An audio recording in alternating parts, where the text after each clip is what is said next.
Good morning, how you doing? I'm sitting here at the historic Waldorf Astoria Hotel in Yerushalayim, and I just saw something recently on the drink menu, actually on the alcohol menu, that I thought was very interesting and wanted to share with you. Would you like some? The price for a single shot of Glenfiddich whiskey. Any bids on how much that is going for? Let the bidding begin. You can put your bids in the comment section. I'm actually not going to give it away in this video. I'll post it later today. I'd like to see what your ideas are.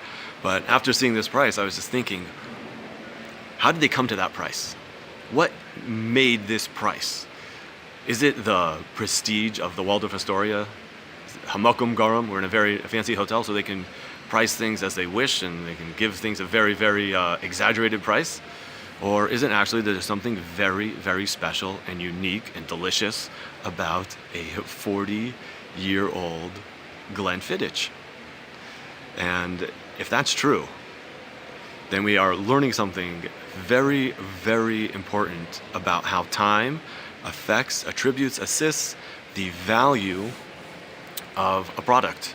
There are certain things like fine wine and whiskey where the longer they're around, the more valuable they become. But there's many things out there that have a shelf life. And if they're around too long, they simply expire. They're no good. The time actually works against them and damages their value. So what I wanted to talk to you about with today is that real estate actually has a shelf life.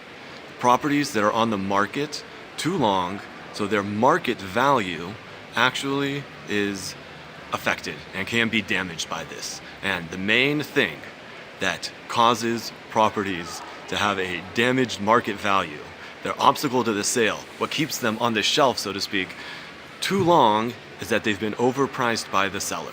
Now, buyers out there, most of them are not suckers and do not want to pay overpriced or be overcharged for the property that they are purchasing. And what this ultimately results in is what I call a power shift. Because when the house first goes onto the market, so the power is in the hand of the sellers. But once the realization comes to the seller that he's not able to do this, to sell it, it's not successful, so then the power is now shifted into the hands of the buyers who will, if the seller is serious about selling and really wants to sell, so then the buyers will have the power and the upper hand in determining what that final sale price will be. Why am I telling you all this? Because my agenda is simply to empower you as a seller with the ability to get the best price for your property. I know that if you price your property correctly, you can end with a final sale price which is high end of the market and even above market value. Okay, not an exaggerated price, it does happen, but not an exaggerated price, but you can get an above market value on the sale of your home. Simply by pricing it correctly, you will generate serious buyers who will be giving you competitive offers. And that is my message really for today. How do you go about doing this? Simply do your research. How do you come to the price? You have to do your research. Look and see what comparable houses are going for in your neighborhood.